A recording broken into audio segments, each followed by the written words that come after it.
Welcome to the Beau Show, the home of faith, family, and freedom. Are corporations on target or off target when it comes to understanding their customer base and purchasing habits?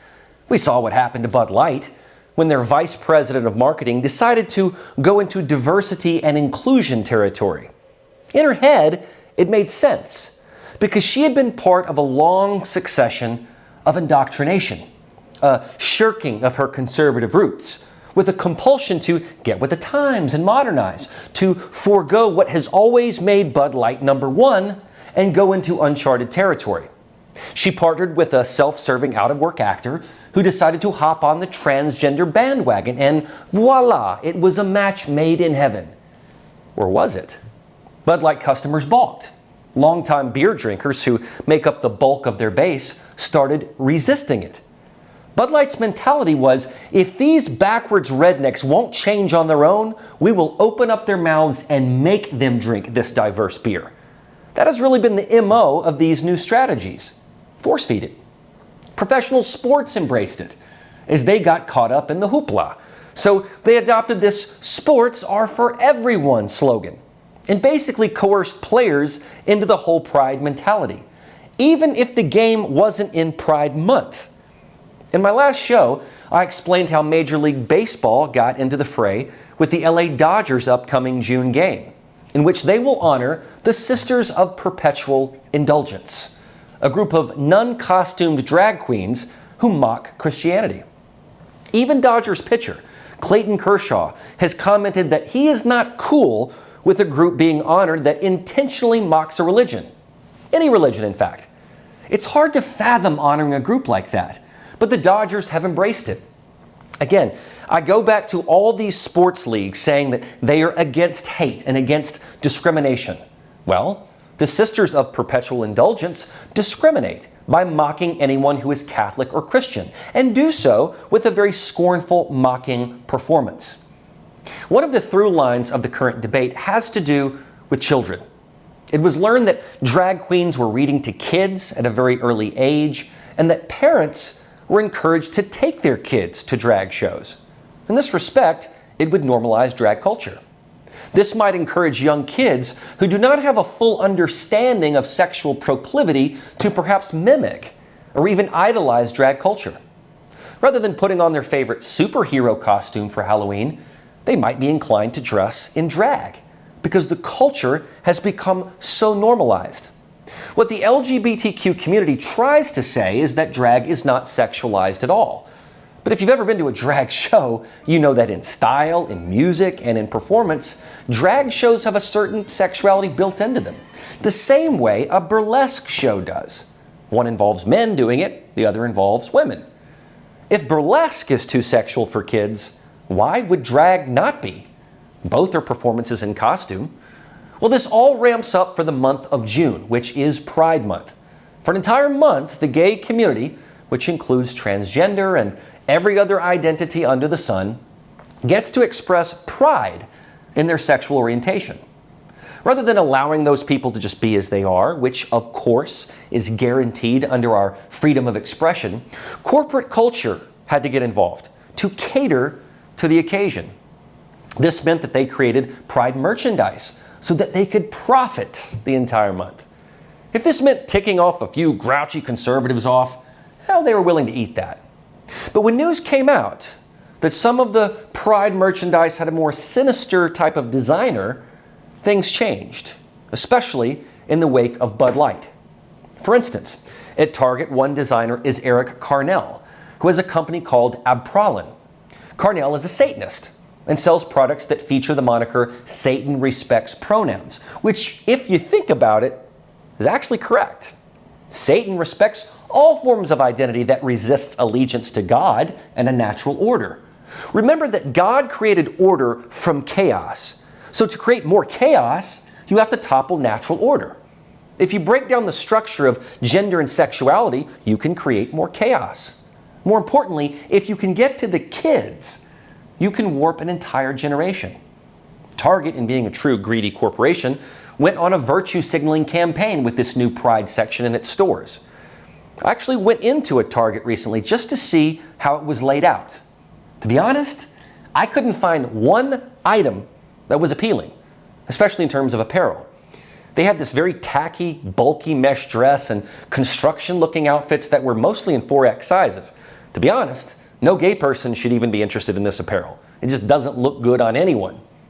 They had a book called Ask Me About My Pronouns, which is sad that a person has to be reduced to pronouns rather than your actual name. I mean, who knew that a pronoun is more important than a name? For instance, if you didn't know who I was talking about and I said he or she or they, and that person wasn't around, you would have no idea who I'm referring to. A name is individual and specific. A pronoun is more general. Just about anyone can be he or she. They have created more chaos and less order. What Target is doing is what is referred to as rainbow capitalism.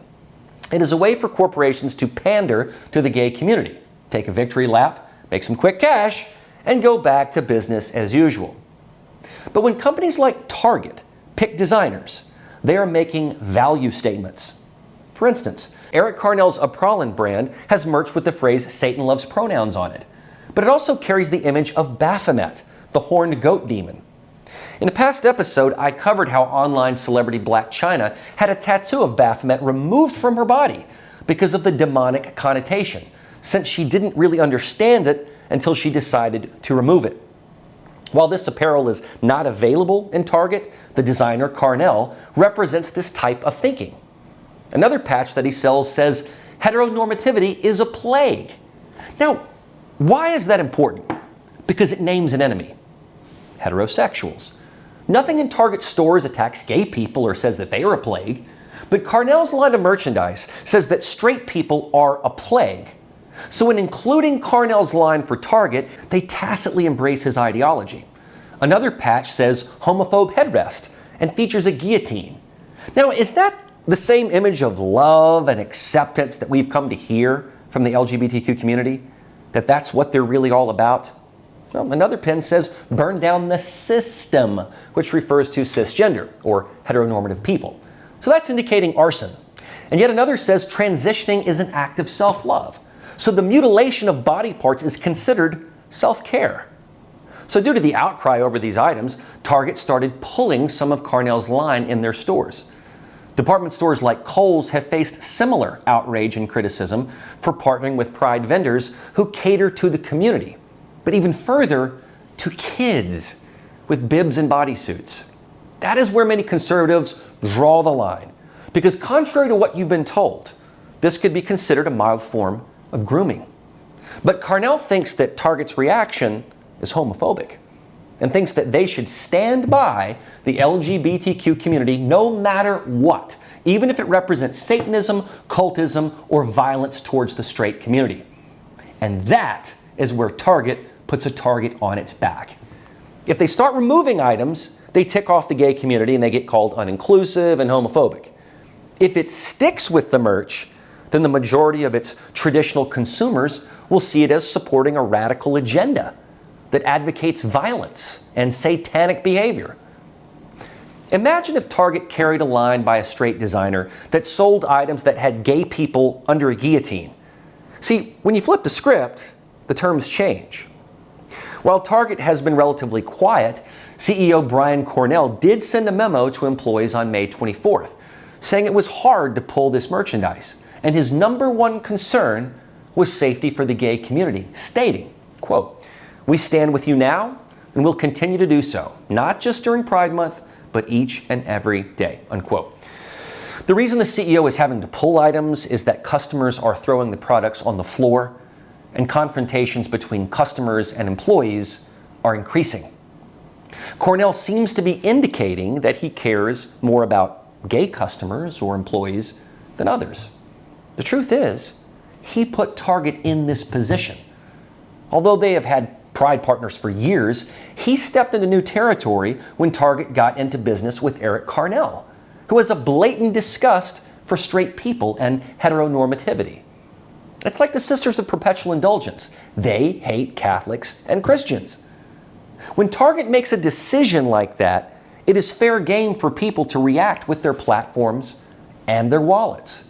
If you don't, it will silently condone what they are doing. But Target is getting some bad news. It reached its lowest stock price since the pandemic, taking a $12.7 billion drop in market capitalization. Keep watching at epochtv.com/The Beau Show.